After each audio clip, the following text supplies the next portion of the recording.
Dengar tak suara saya? Ya, dengar jelas. Okey, Alhamdulillah. Terima kasih Tuan Adli kerana sudi meluangkan masa bersama kami pada malam ini untuk share. Mungkin, yelah lepas ni kita tak tahu kan apa yang Tuan Adli akan share selepas ni, tapi saya sangat-sangat bersyukur dan terima kasih banyak-banyak kepada Tuan Adli kerana sudi meluangkan masa bersama kami. Alright. Okay, so Okey.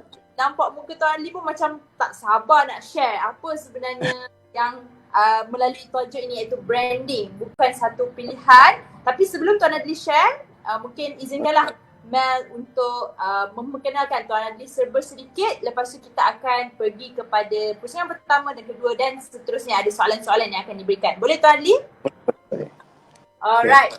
So kepada semua yang sedang menonton sekarang ni, macam Mal cakap tadi, keep share this live to all the group yang korang ada, yang kawan-kawan di luar sana ada, sebab kita nak bantu kawan-kawan kat luar sana pun tahu ilmu-ilmu yang berkaitan usahawan. Sebab memandangkan ini adalah forum usahawan, semua orang ada ilmu ni. So sebelum kita go through lebih jauh, nak perkenalkan dan nak cerita sedikit lah background Tuan Adli ni, siapa sebenarnya Tuan Adli ni. So pada semua yang tak tahu, ini merupakan Encik Adli, pastry expert dan berumur 49 tahun. Nampak muda kan?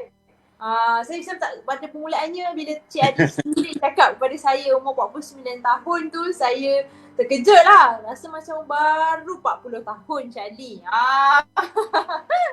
Tapi tak apa, nanti kita cerita pasal lain pula. Betul tak? Alright. Okay, selain daripada tu, Tuan Adli juga, saya panggil lah, kadang-kadang saya bercampur lah Tuan Adli, Cik Adli. So, saya akan, Cik Adli juga merupakan pengusaha kilang produk tepung segera. Betul tak? Betul saya. Yes. Atas namanya sendiri iaitu Tepung Adli, betul? Betul, ini produk dia. Nampak tu dah tunjuk dah jenama tu. Sabar ni macam mana boleh sehebat ini, boleh mengeluarkan tepung. Mungkin selepas ni saya boleh mengeluarkan beras saya sendiri juga. Tapi boleh, tak apa, tak ada masalah. kan?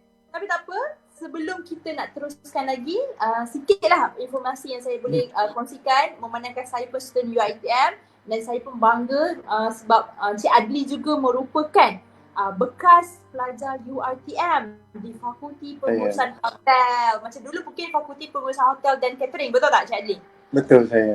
Kalau macam sekarang dah tukar dah, Fakulti Pengurusan Hotel dan Pelancongan. So tapi tak apa, masih lagi di fakulti yang sama, masih lagi di bawah bumbung UiTM yang sama. Tapi tak apa, sebelum Cik Adli menceritakan apa yang lebih lanjut tentang semua ni, mungkin Cik Adli boleh nak buka sedikit mukadimah sebelum ke soalan seterusnya. Silakan. Okey, terima kasih untuk Cik moderator kita, Cik Meli, kena menjemput dan memberi saya peluang lah. Actually, live ni adalah merupakan orang kata live for the first time saya sebenarnya. So kalau ada tergagap ke tersasul ke, saya minta maaf dulu lah. Okey, nama penuh saya Hishamuddin Adli bin Muhammad dan nama Adli diangkat sebagai jenama utama saya lah sejak daripada tahun 2016 sebenarnya. Dan saya merupakan pemegang diploma untuk Fakulti Pengurusan Hotel dan Pelancongan daripada UiTM Shah Alam, Selangor. Okay, dan sekarang saya... Okay, tak apa, Cik Adli teruskan je, tak apa Cik Adli. Okay. Dan sekarang saya alhamdulillah sebagai seorang pengilang untuk produk tepung segera yang saya punya produk sulung saya yang saya tunjuk tadi lah, moist chocolate cake. Dan sekarang ni dalam untuk develop dalam pelbagai rasa lagi lah, insyaAllah. Okey, terima kasih untuk Cik Adli yang mungkin sedikit mengenal memberikan pengenalan tentang diri Cik Adli sendiri kepada orang yang sedang melihat di luar sana. Tapi sebelum tu, saya moderator nak tanyalah kepada semua, adakah dengar suara saya dan juga suara Cik Adli? Sebab dekat live kita tadi ada seorang penonton kita kata tak dengar perbincangan ini. So saya nak tahu adakah kita dengar, mungkin yang lain boleh bantu saya untuk cakap dengar ke tidak suara saya dan juga suara panel kita iaitu Encik Adli. Boleh komen dekat bawah tu kalau tak dengar supaya nanti ada technical part boleh bantu untuk mungkin perbaiki apa yang perlu. Alright, so saya kira saya harap kalau lah tak dengar mungkin kita boleh perbaiki nanti. Tapi kalau masih dengar, alright, okay. So maksudnya ada orang dengar, maksudnya mungkin okay, Alhamdulillah. So adalah orang dah dengar, orang dah boleh dengar dah suara kita dengan suara Encik Adli ni. Alright, kalau macam tu tanpa membuang masa, Encik Adli dah sedia?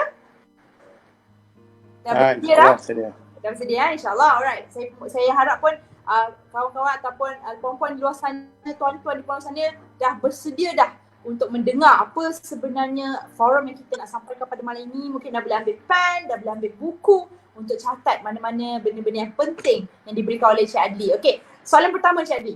Tanpa buang masa lah, saya tak naklah banyak sangat kita ni kan. So tanpa buang masa, pertama sekali kalau kita tengok orang selalu berkata pasal branding, nama, image. Benda tu sangat biasa dalam usahawan, betul? Okey. Betul.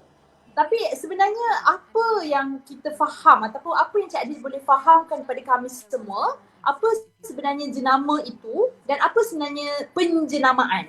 Sebab dua benda ni berbeza, betul tak? Jenama dan penjenamaan. So mungkin Cik Adli boleh terangkan dengan lebih lanjut apa perbezaan antara dua ini. Silakan. Okey, terima kasih Cik Meli. Okey, macam biasa kalau saya dulu pun sebelum saya di rebranding dengan jenama sekarang, saya sendiri pun faham kalau jenama ni kita hanya perlu ada logo, biasanya brand dan selalunya kadang-kadang ada tagline, kadang-kadang tak ada tagline. Kita jarang ambil peduli pasal tu. So tapi bila saya dah start di rebranding pada tahun 2016 sebenarnya daripada jenama lama yang saya cipta sendiri kepada satu jenama sekarang iaitu jenama Adli. So daripada itu saya faham jenama ni, penjenamaan ni sebenarnya bukan sekadar ada jenama, ada logo, ada tagline dan kadang-kadang ada warna. Dia sebenarnya lebih daripada sekadar jenama, sekadar pada tiga benda yang saya sebut tadi. Sebab apa yang paling penting bila kita dah ada jenama, kita dah ada konsep. Macam saya sekarang ini adalah konsep saya. So apa langkah seterusnya yang kita kena buat selepas kita ada jenama? Itu yang dinamakan penjenamaan. Maksud saya di mana elemen-elemen penjenamaan yang ada dalam jenama kita tu, bagaimana kita nak bawa dia berterusan, konsisten sampai bila-bila supaya pelanggan sentiasa terasa akan kehadiran kita di pasaran. Dan biasalah macam cara fikir saya dulu pun, untuk kita berpromosi, beriklan atau memperkenalkan jenama kita ni, kita kata kena buat billboard, kena masuk TV, kena masuk surat khabar dan sebagainya. Tapi sebenarnya bila saya difahamkan tentang penjenamaan ni, baru saya tahu sebenarnya cara untuk kita memperkenalkan brand kita ni tidak terhad kepada billboard, TV, radio sahaja. Sebenarnya ia adalah atas kreativiti kita, bagaimana kita bawa ni. Pembawaan kita ni supaya orang nampak dan terasa kehadiran kita. Yalah. So penjenamaan tu perlu pakai sebenarnya. Atas kita nak sama, atas kita bagaimana kita nak bawa. Dia samalah macam contohnya nama kita sendiri, contoh macam saya Syamilia. Macam mana saya membawa nama Syamilia ni supaya orang kenal, ataupun macam mana saya membawa nama saya supaya orang anggap saya ni sebagai yalah seorang yang macam ni ke, betul tak Cik Adli? Betul, yes. Alright. So, kita sendirilah yang sebenarnya membentuk ataupun membawa jalan jenama dengan penjenamaan ini kepada apa yang kita nak pada masa hadapan, betul? Betul, saya setuju. Betul. Alright, so saya pun dulu maksud saya masih lagi muda. Saya tak tahu mungkin ada penonton-penonton di luar sana yang sudah lama berniaga ataupun masih lagi start di mana macam mana kita dah ada satu perniagaan yang lama dalam 5 ke 6 tahun tapi masih lagi tidak dikenali. Betul tak? So kadang-kadang isu tu yang membuatkan orang sangat fed up ataupun dia jadi malas dah nak buat perniagaan sebab rasanya tak seronok dan sebagainya. Jadi nak tanya juga dekat Cik Adli, bila Cik Adli sendiri ada jenama sendiri, iaitu nama sendiri ni, seronok ni, bangga, Adli. Jenama tu satu-satunya menggunakan nama kita. Dan bagaimana, boleh mungkin ceritakan bila Cik Adli bermula berniaga menggunakan nama sendiri dan macam mana dari segi awalnya pembabitan ataupun pelibatan Cik Adli sendiri dalam perniagaan. Adakah di awal bisnes tu Cik Adli sudah ada jenama ataupun sebenarnya masih lagi belajar dan pertengahan perjalanan tu baru tahu jenama itu patut macam ni dan macam ni. Mungkin Cik Adli boleh kan? Okay, terima kasih. Okay, actually kalau nak diceritakan bila saya start berniaga ni, sebenarnya dah lama. Daripada awal tahun 2000 saya dah start berniaga dengan kakak sulung saya. Tapi masa tu orang kata berniaga tanpa ilmu. Main start, so rasa kita tak mendalami dengan lebih dalam lagi ilmu-ilmu keusahawanan pada masa tu.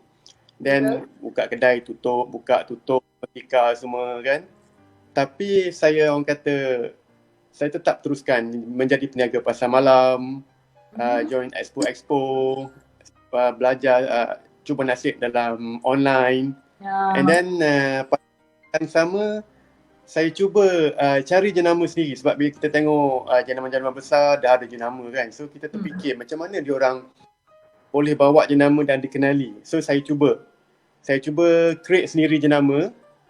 Orang kata sambil lepak-lepak dengan kawan, bertukar-tukar fikiran, apa jenama yang sesuai untuk aku. So saya terfikir menggunakan jenama lama yang saya cipta sendiri, Crocodile. Crocodile. Because why? Crocodile. Sebab saya fikir masa tu saya dalam bidang cake and pastry dan masa first business saya selepas gagal yang pertama, saya mengambil tempahan untuk handmade chocolate. So saya fikir jenama mesti related dengan produk yang kita jual. Itu cara fikir saya dulu. Saya tak tahu sebab saya tak faham lagi. So bila dah ada jenama, bila dah ada logo yang orang kata dicipta oleh kalangan kawan-kawan, so saya rasa saya dah selesa dengan logo yang saya ada. Tapi bila dah ada logo lama tu, saya stuck. Saya tak tahu nak buat apa dengan logo ni. Macam mana nak memperkenalkan pada orang. Kalau nak beriklan, berpromosi macam saya cakap tadi di billboard, di TV, of course tak mampu kan. Kita sekadar niaga pasar malam. Maksud tu je. So tak payah mimpi lah nak masuk billboard semua. So saya cari cara orang kata platform ke atau seseorang yang boleh guide saya, bimbing saya hal penjenamaan ni, orang kata secara mendalam, secara tuntas. So alhamdulillah pada tahun 2016 saya ada join satu event keusahawanan di Kota Baru.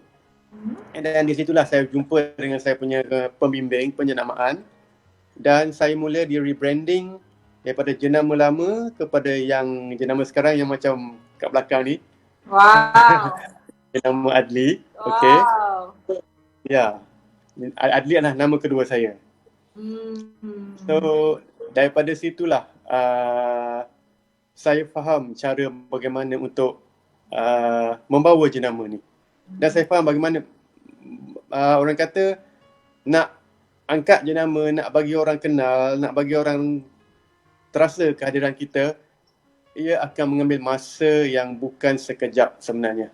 Betul. Saya dah branding ni sejak 2016 sampai sekarang dan orang kata hasil daripada konsisten dalam penjenamaan tu mula saya kata nikmati sikit demi sikit lah. Dah nampak dia punya impact sikit demi sikit. Betul. Saya pun mendengar pun rasa walaupun kita selaku orang yang baru memulakan perniagaan, kita rasa macam sekarang ni banyak je orang mulakan perniagaan terus berjaya, betul tak? Tapi sebenarnya kadang-kadang kita terlupa benda-benda sekecil inilah sebenarnya yang membawa perniagaan kita last long dekat luar sana di masa akan datang. Macam Cik Adli sendiri, produk Cik Adli mengambil masa daripada 2000, betul tak? Tahun 2000 start berniaga. Tahun 2000 tu tahun 2000 tu saya belum lagi berniaga cake dan pastry. Saya dalam bidang lain. Saya ikut apa yang orang kata masa tu saya berniaga dengan lah. saya ikut trend. Apa Ah, yang popular, kami follow. faham? And then Alright. baru 2016 lah, baru saya nampak dia punya track. Orang kata Itulah. nak jumpa dia tak. Betul. Itulah nampak maksudnya masih lagi menggunakan masa yang lama untuk kita ada satu benda ataupun satu jenama yang tepat ataupun Solid. kukuh untuk Yes. kita go through perniagaan ini dengan lebih baik. Betul tak Cik Adli? Ya, Okay, betul. saya Saya tertarik setuju. dengan Cik Adli kan. Bila Cik Adli kata pada tahun 2016 sebenarnya Cik Adli baru sedarlah, kita letak ayat sedar ataupun ayat yang macam baru terfikir sebenarnya branding ni sangatnya penting untuk bisnes kita. Sangat powerful. Yes, sangat powerful. So macam mana kalau orang yang dekat luar sana nak tahu bila bermulanya rebranding ni daripada jenama lama yang tadi Cik Adli kata Cocodile, betul tak? Cocodile? Crocodile. Crocodile lah. So pun salah kan. Crocodile, Tak yes. Crocodile. And then kepada jenama yang sekarang, macam mana Cik Adli boleh terfikir dan rasa berani untuk rebrandingkan daripada Cocodile kepada Adli, brand Adli yang sekarang? Maksud saya macam boleh berani dan rasa nak terfikir nak rebranding semula benda-benda yang ada dulu and then kepada yang new branding iaitu Adli. Okay. So macam saya cakap tadi, saya tercari-cari sebenarnya orang yang boleh membimbing saya. So bila tahun 2016 bila ada peluang dalam satu seminar keusahawanan ni, saya memang tak lepaskan peluang ni lah. So saya jumpa dia and then saya bertuah lah sebab masa tu saya antara yang terawal dapat berkomunikasi dengan dia, dengan pembimbing saya sekarang. So daripada situlah saya mula nampak sebenarnya jenama dan penyenamaan ni, dia punya jalan dia tu, dia punya cara kita nak bawa apa semua tu perlu ada track yang betul. Bukan sekadar nama, bukan sekadar tampal dekat packaging dan tunjuk ke orang, sebab dia kena konsisten. Apa orang kata, the keyword is effort untuk sentiasa memperkenalkan jenama kita, branding awareness ni effort yang tak ada titik noktah. Dia wajib konsisten selagi bisnes kita ada. Itulah. Betul. Sebab kalaulah kita rasa, saya tak tahu mungkin Cik Adli ada pandangan lain, tapi bagi saya kalaulah kita stop branding, mungkin itulah satu titik pengakhiran bagi bisnes kita, betul tak? Sebab daripada saya branding setuju. Orang sebenarnya kenal kita punya bisnes, daripada branding orang sebenarnya percaya dengan kita punya bisnes, betul? Dan untuk mendapatkan kepercayaan yang solid daripada pelanggan, ia akan mengambil masa yang bukan sedikit. Betul. Sebab tu orang kata kalau berbisnes ni memerlukan effort dan usaha yang sangat kuat ya. Kalau kita perasan bukannya kita berniaga hari ini terus kaya esok. Biasanya memang akan take time 5-6 tahun baru kita nampak hasil. Betul tak Cik Adli? Betul, saya setuju. Okay, so macam tadi kita dah bincang ataupun kita dah cerita dah macam mana perniagaan Cik Adli sendiri dah buat brand ni daripada tahun 2016 and then Cik Adli sendiri pun dah take the risiko ataupun beranikan diri untuk mencuba ataupun dah banyak kali dah mencari-cari kan, betul tak? Dah buat banyak bisnes. And then 2016 dah set satu masa untuk buat satu benda yang memang sepatutnya berguna lah ataupun memang terbaik untuk diri dan family dan juga bisnes. Cuma nak tanya, kalaulah perkara-perkara ni berlaku, adakah ia memerlukan time frame? Sebab kalau kita perasan, macam tadi kan Cik Adli kata memerlukan masa yang lama juga untuk kita cari dan sebagainya, betul tak? Jadi ada tak ataupun pandangan Cik Adli sendiri bagi nak mengangkat jenama yang kita dah buat ni, adakah dia memerlukan time frame? Mungkin pandangan Cik Adli? Okay. Alright. Actually dia bergantung. Dia macam bukan kena ada deadline ke apa, tak. Bagi saya lah, daripada pengalaman saya sendiri, kita jangan terlalu mengejar time frame. Because why? Lain usahawan, lain cara dan lain dia punya track.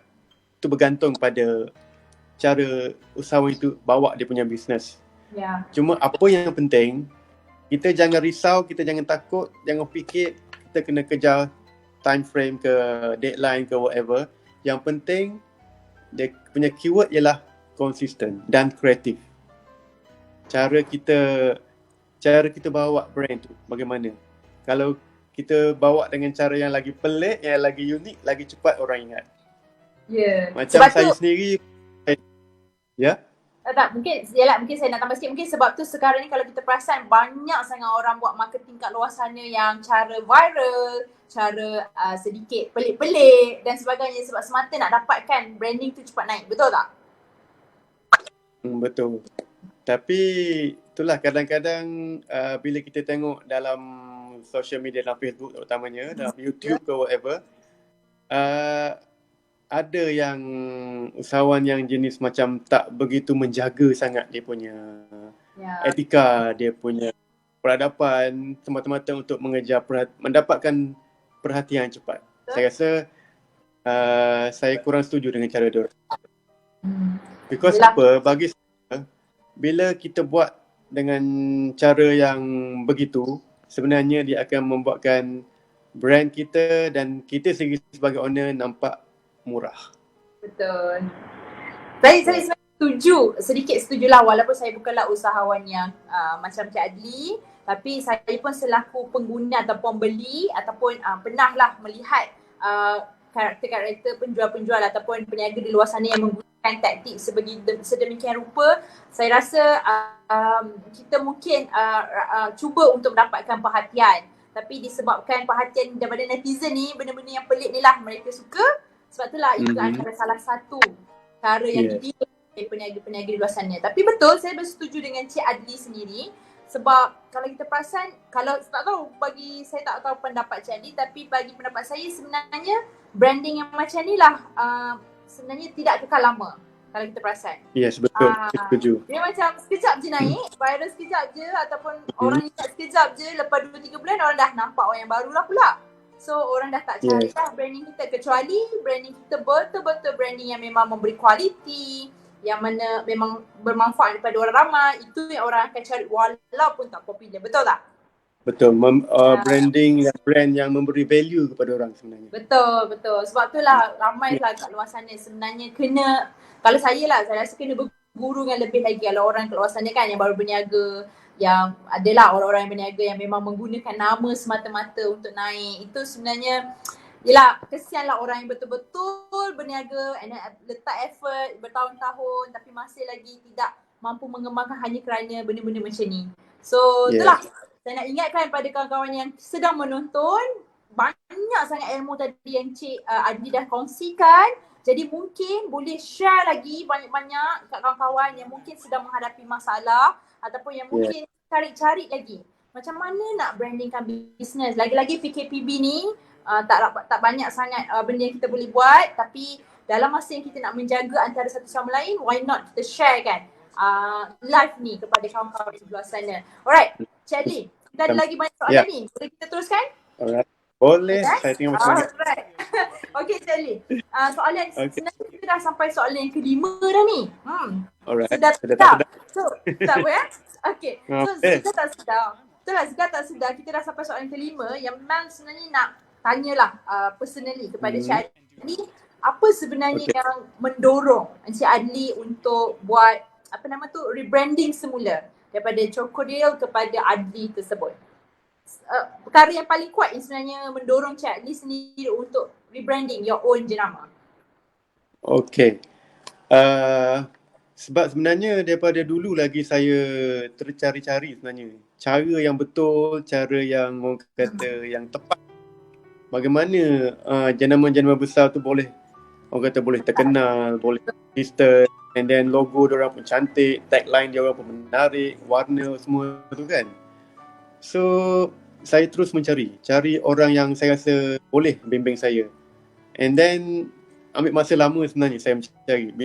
Because sebelum ni saya dah hadir beberapa kali seminar-seminar yang berkaitan keusahawanan yang tajuk dia orang untuk share pasal penyenamaan. Tapi orang kata tak kena dengan jiwa saya. Saya tak sampai apa yang dia deliver tu tak sampai kat hati saya. So saya terus mencari, orang kata biarkan dulu KIV.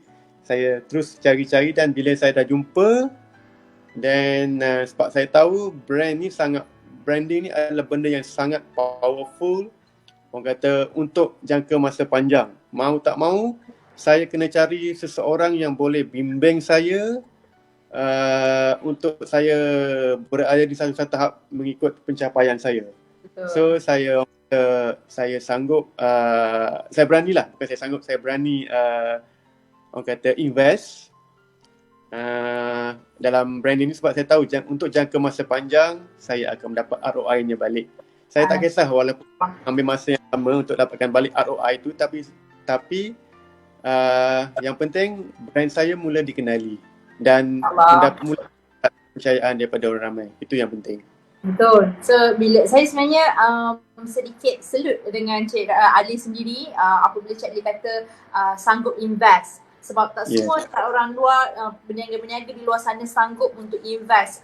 Mungkin kita tak tahu nilai ni macam mana, tapi biasanya invest ni banyaklah nilai yang diperlukan dalam perniagaan. Nak menghadapi satu risiko besar yang akan datang yang kita tak pernah tahu tu pun satu perkara yang sangat berani daripada pihak Cik Ali. Rasa tak semua peniaga akan rasa nak ambil risiko macam tu. Betul tak Cik Ali? Betul. So, saya dulu pun Alright. Okay. Baik, Cik Adi tadi dah terangkan bagaimana Cik Adi sendiri ada ambil satu perkara ataupun satu titik yang boleh kuat lah untuk tukarkan branding from Cocodale kepada Adli. Selain daripada itu, pada pandangan Cik Adi sendirilah tentang penerimaan atau pemahaman IKS terhadap penjenamaan ini sendiri.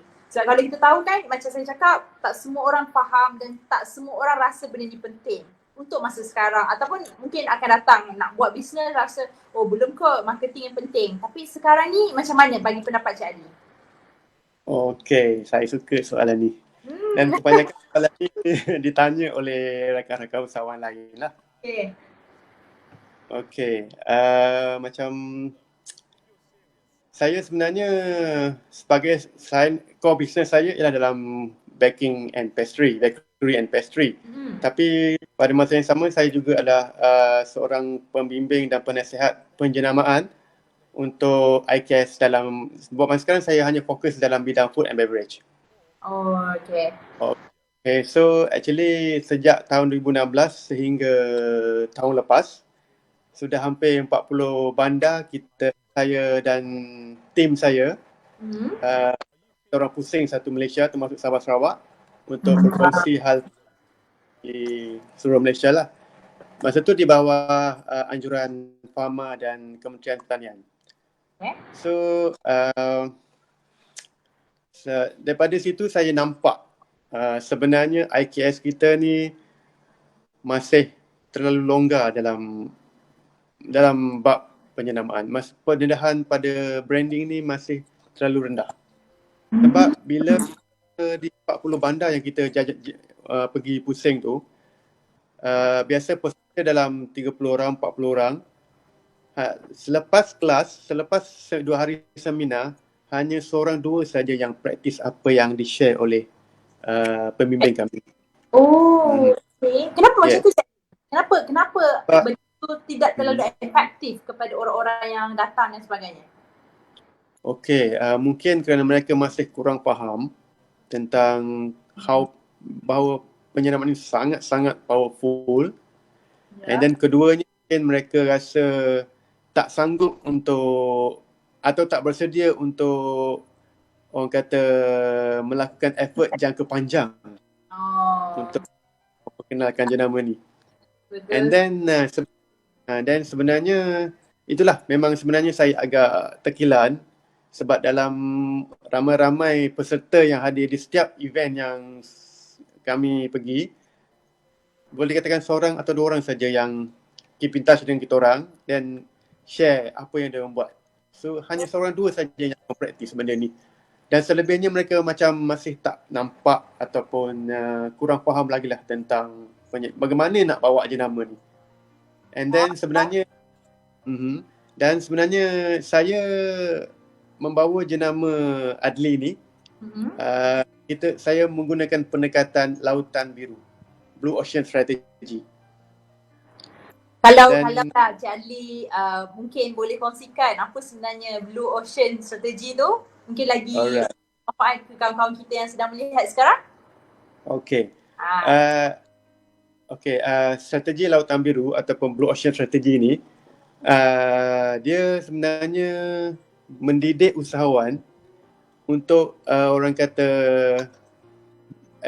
melakukan effort dalam jangka panjang, tapi pada masa yang sama dia mendidik kita untuk orang kata mengoperasikan perniagaan atau memperkenalkan jenama dengan cara low cost, berkos rendah, tapi low cost, high impact in the future. So the Blue Ocean ni dia macam dia benda yang keluar daripada track. Benda yang keluar daripada track. Maksudnya kita tak buat apa yang kebiasaan usahawan-usahawan ni buat di pasaran. Maksudnya cara mereka yang mengamalkan Blue Ocean Strategy ni, cara mereka bersaing itu berbeza dengan apa yang sedia ada di pasaran. So maknanya masih ada persaingan, tapi mereka melakukan dengan cara mereka. In perniagaan akan ada karakter formula masing-masing, tapi masih lagi berada di satu perjalanan yang sama lah. Maksudnya macam tu? Yes, betul. Itulah. Yes.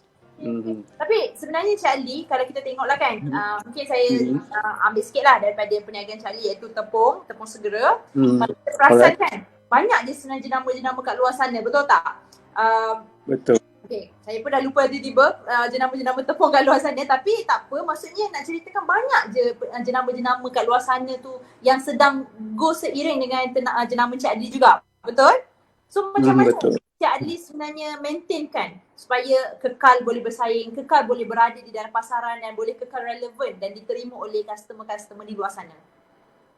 Alright. Memang masa saya mula memasuki pasaran tepung segera ni pun saya dah realise memang persaingannya sangat sengit sebab sudah ramai sebenarnya yang buat produk ni, sama ada secara OEM ataupun produk owner sendirilah. So daripada situ saya menggunakan pendekatan Blue Ocean Strategy. Kita reverse psychology. So jadi macam di Semenanjung, orang kata persaingan dah memang banyak. So orang kata kami bawa produk kami ke Sabah dan Sarawak, di mana persaingan tetap ada tapi masih rendah. So we try to penetrate our market dekat sana lah. Dah masuk tahun keempat tahun ni.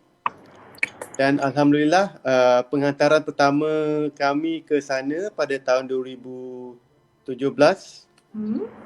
menggunakan kapal laut, orang kata satu kontainer lah.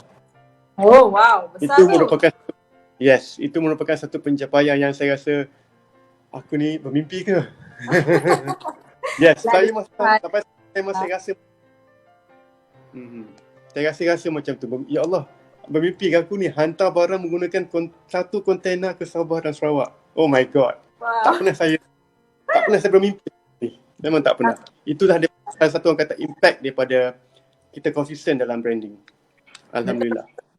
Alhamdulillah, saya doakan lepas ni bukan satu kontainer je Cik Ali, tapi mungkin satu 2-3 kontainer lagi yang akan menyusul insya-Allah demi amin insya-Allah. InsyaAllah kita sama-sama aminkan untuk Cik Ali juga punya perniagaan. Okay, selain daripada itu Cik Ali, macam tadi Cik Ali ada menyentuh sedikit pasal IKS. Okay, tak ramai yang sebenarnya follow up balik selepas program-program dilakukan. Jadi sejauh mana sebenarnya IKS ni mempraktikkan elemen penjenamaan ni?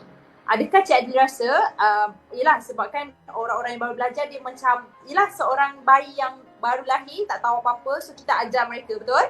Jadi adakah sejauh mana elemen yang dipraktikkan oleh IKS ini dalam elemen penjenamaan? Mungkin Cik Adli boleh bagi sedikit pandangan. Okey, bagi saya masih terlalu banyak untuk diberi penambahbaikan. Sebab IKS kita masih kurang faham apa itu main brand, apa itu sub brand. So kebanyakan yang kita perhati pastikan, kita perasan kalau packaging IKS, produk IKS yang sama ada memasuki pasaran di supermarket ke hypermarket ke ataupun di mana-mana sajalah, kita perasan mereka lebih highlight sub-brand ataupun produk pada packaging tu. Tapi mereka macam menyembunyikan main brand. So maknanya dah terbalik lah daripada apa yang sepatutnya kita buat. Maknanya kita lebih perlu highlightkan main brand berbanding sub-brand. Tapi rata-rata yang berada di pasaran sekarang, kalau kita tengok balik, mereka lebih gemar untuk highlight sub-brand. Mungkin kerana tidak ada kefahaman sangat dalam branding ni. Kita perlu banyak penambahbaikan. Faham. Mungkin in future Cik Adi pula yang akan boleh berikan kefahaman yang lebih lanjut, memandangkan brand Cik Adi pun dah berjaya dari segi branding ni, and then mungkin daripada situ orang ramai akan mula sedar sebenarnya penjenamaan ini adalah satu perkara yang penting dalam mana-mana perniagaan sekalipun. Okay Cik Adi, kita dah cerita pasal IKS, kita dah cerita macam mana nak rebranding. Mungkin selepas ni Cik Adli boleh kongsikan bagaimana sebenarnya kaedah macam yelah nak create jenama dari segi nak buat nama guna apa, nak guna font yang macam mana, warna ke, logo tu adalah sesuai ke tak dengan jualan kita, ataupun macam mana nak cari tagline sendiri. Macam kadang-kadang kita tengok orang guna tagline tu ada yang sama dengan orang lain. Kalau kita kan ada yang tagline tu kalau kita boleh tengok sekarang banyak sangat isu ciplak. Ciplak orang lain. Kalau macam saya perempuan, saya selalu nampak tudung lah orang selalu ciplak kan. Kalau yang brand yang besar-besar ni buat tapi mahal, so brand yang bawah kecil ni dia akan ciplak idea tersebut ataupun jenama tersebut and then buat dalam harga yang murah. So mungkin daripada Cik Adli sendiri boleh kongsikan bagaimana kaedah untuk pemilihan warna, logo ataupun font yang boleh dilakukan semasa penjenamaan ini. Okay. Actually dia sebenarnya melibatkan gerak kerja yang agak panjang sebenarnya. Kalau secara profesional lah.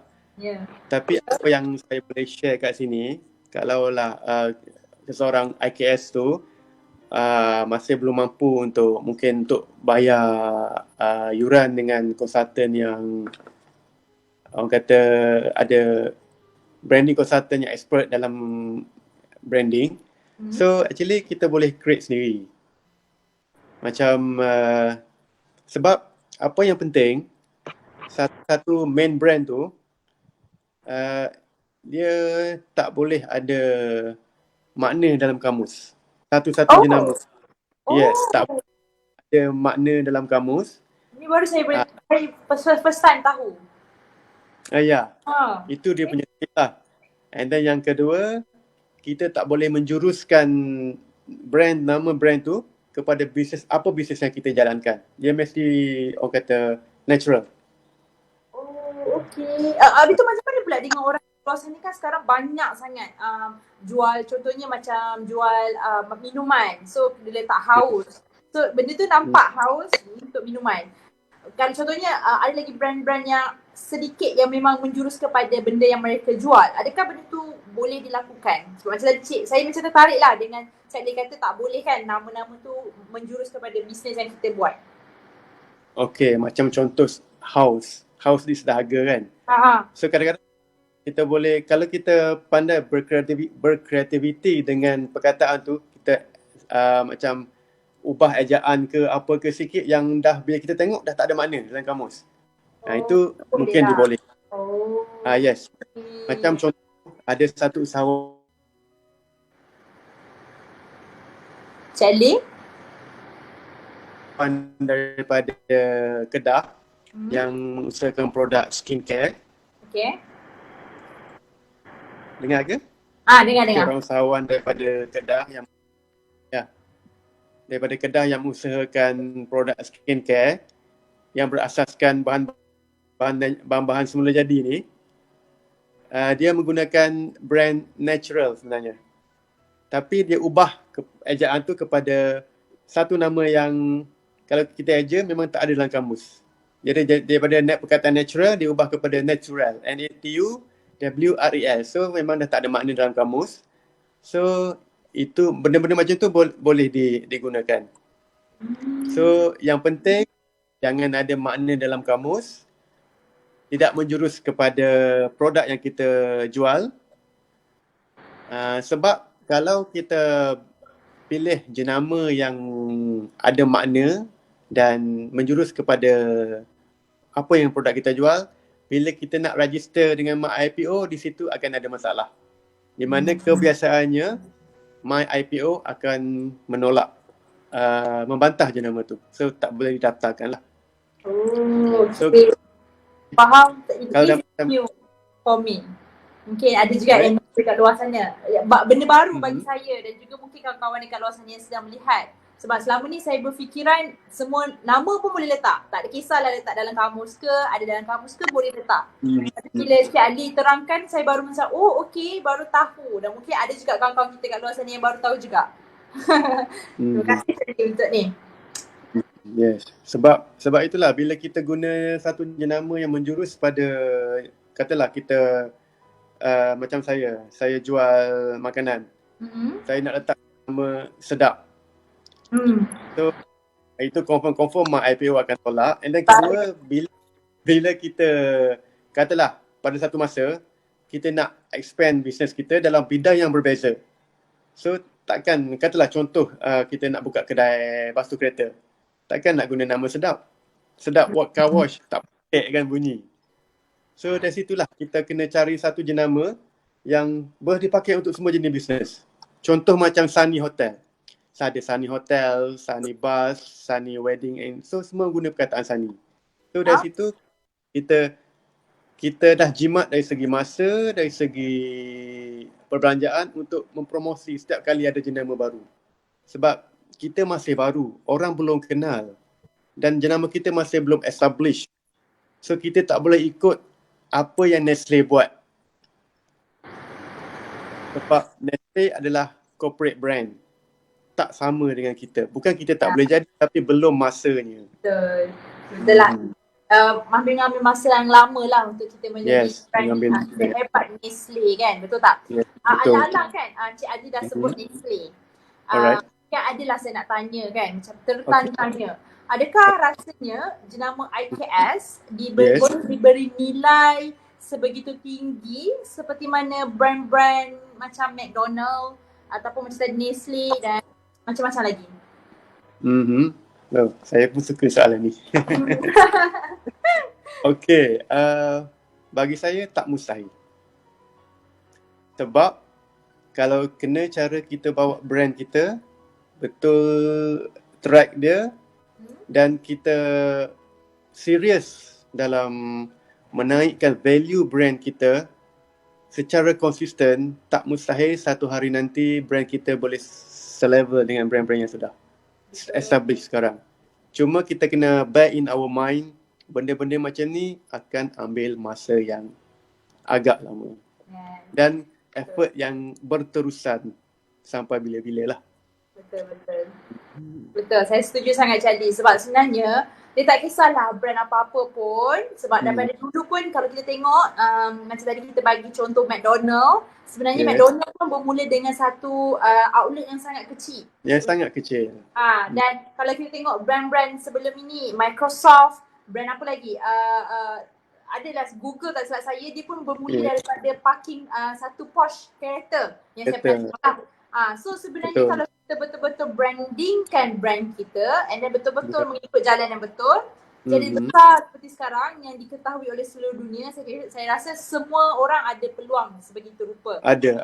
Saya optimis. Betul-betul kita percaya kan benda tu ada, sebenarnya cuma usaha dan ilmu lah yang sangat penting sebenarnya dalam melakukan branding kita akan datang.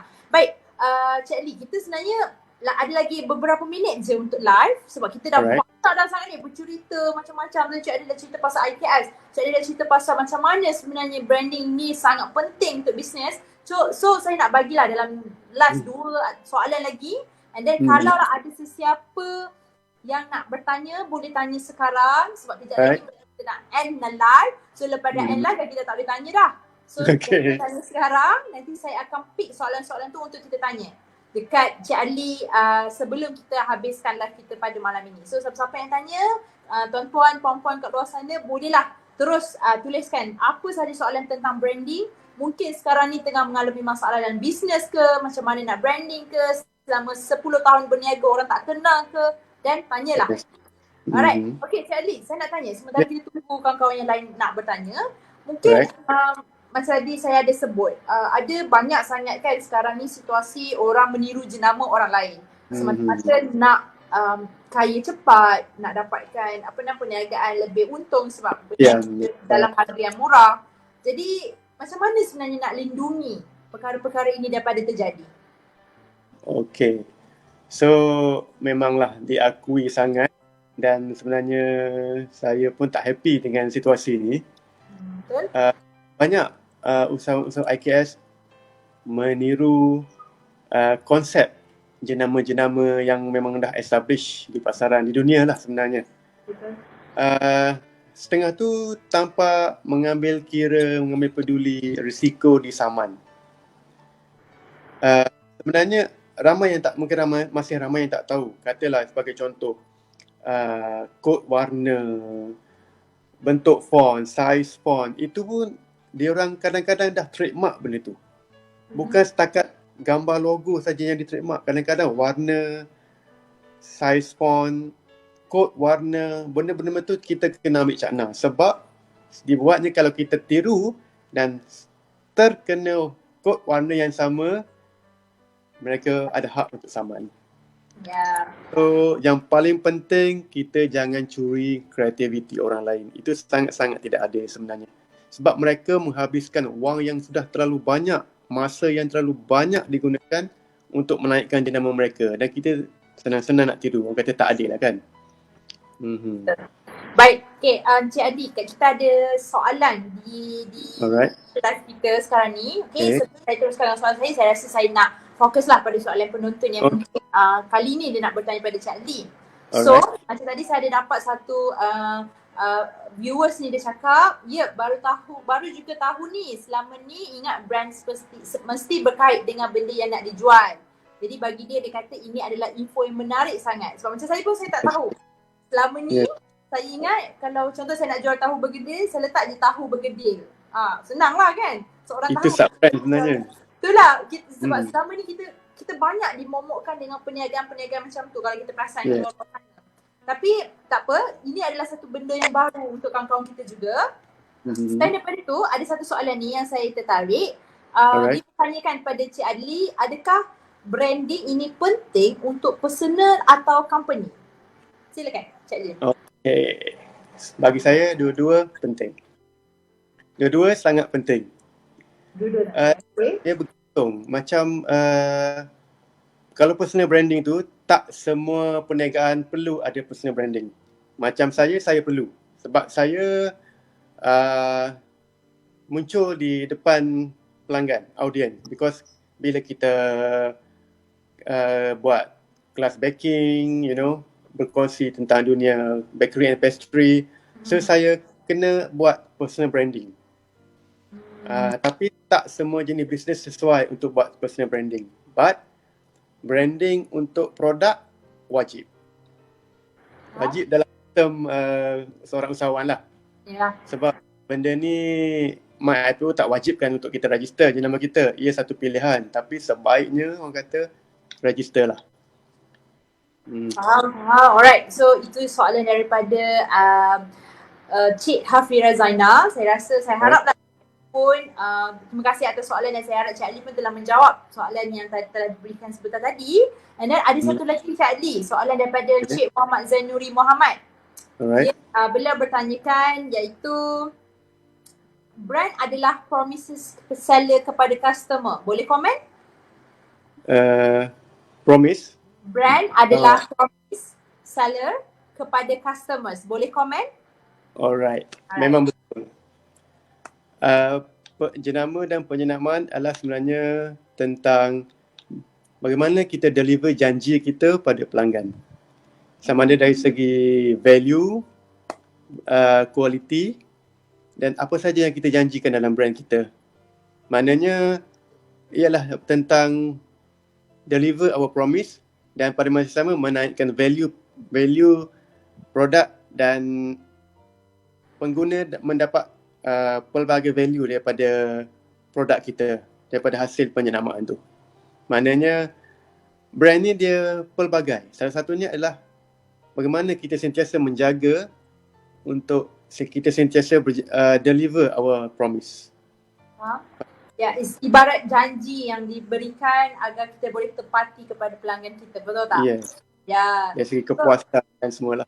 Kita dapat macam banyak juga soalan, iaitu daripada seorang lagi, Cik Adi. Cik Adi nak kita boleh teruskan Alright. Ya, ada seorang ni daripada Wan Raizan, dia bertanyakan apa yang perlu difokuskan untuk membuat branding.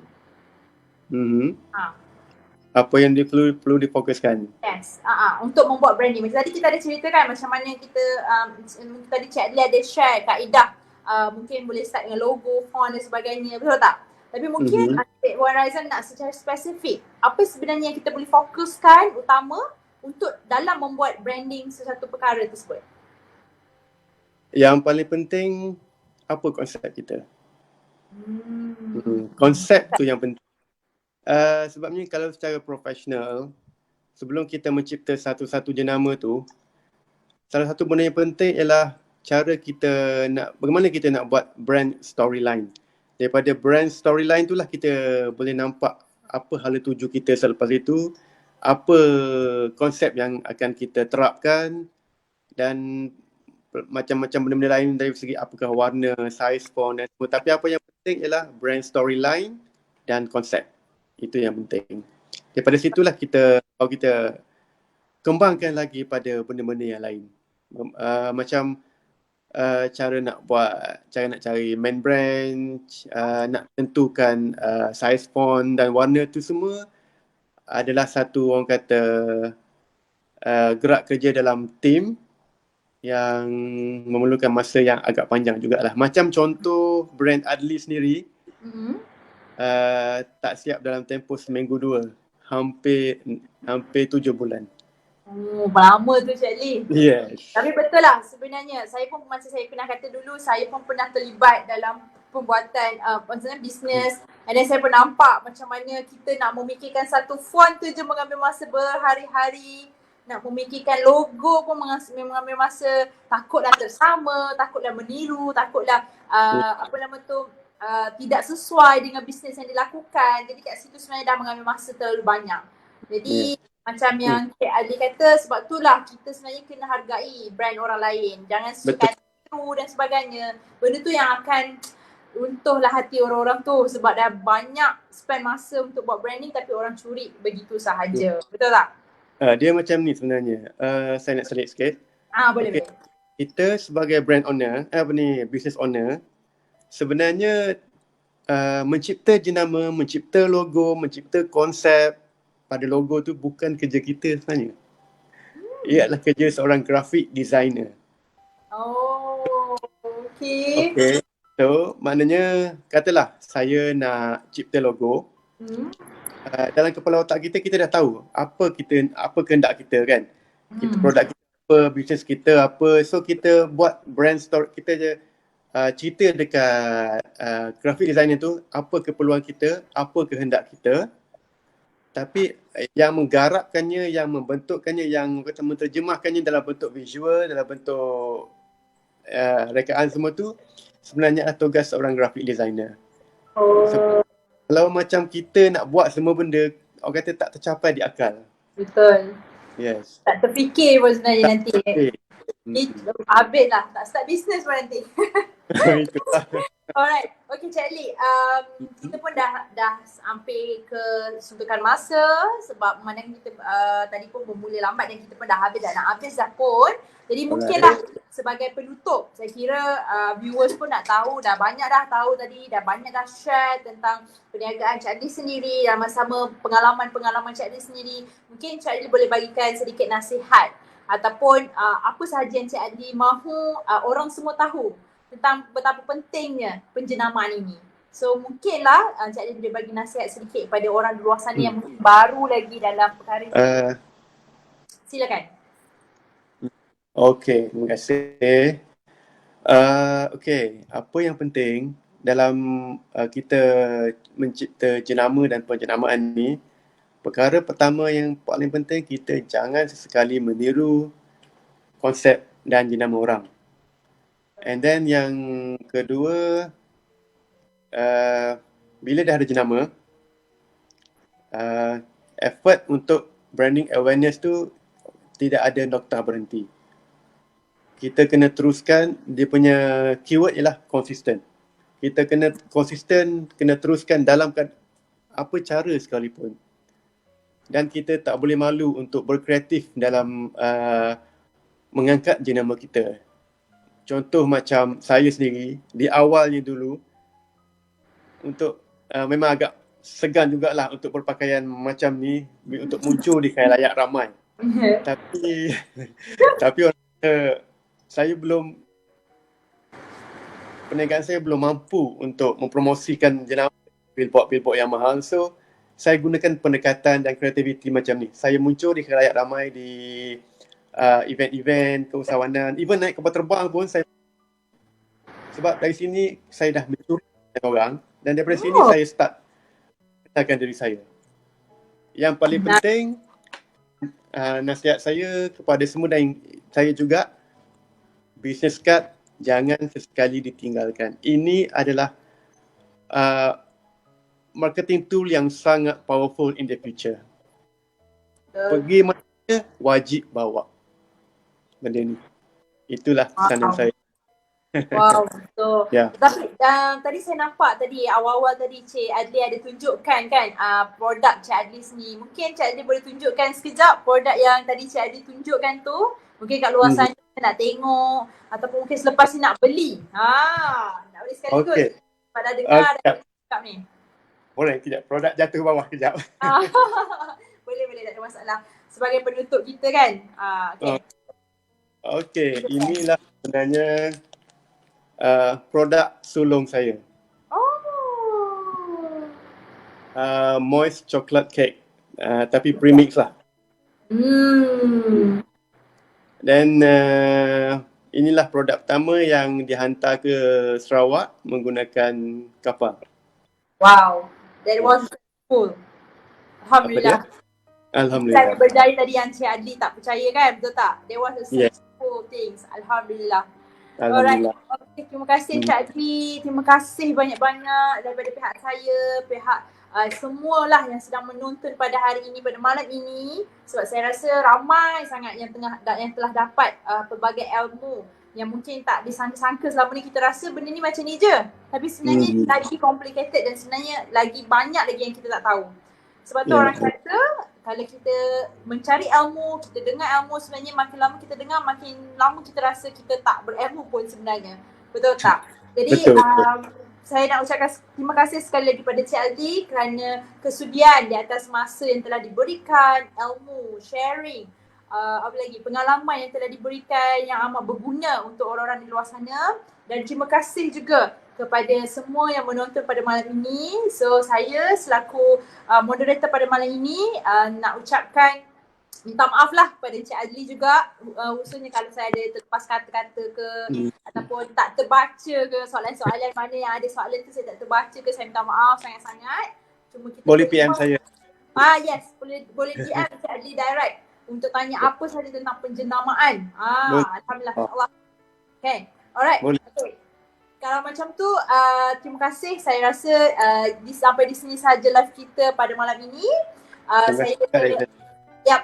Kita mungkin akan berjumpa lagi pada masa akan datang. InsyaAllah. Topik yang lebih menarik yang mungkin sebenarnya dalam dunia keusahawanan ni banyak sangat perkara yang nak dibincangkan. So mungkin insyaAllah. Betul. So akan datang kita akan jumpa lagi insyaAllah. Dengan panel-panel yang lebih juga power di dalam bidang-bidang mereka akan datang. So terima kasih banyak-banyak. Assalamualaikum warahmatullahi taala wabarakatuh. Jumpa lagi. Terima kasih dan waalaikumsalam warahmatullahi wabarakatuh. Alright. Terima kasih Cik Ali. Terima kasih pada semua. Alright. InsyaAllah jumpa lagi. Alright. Okay.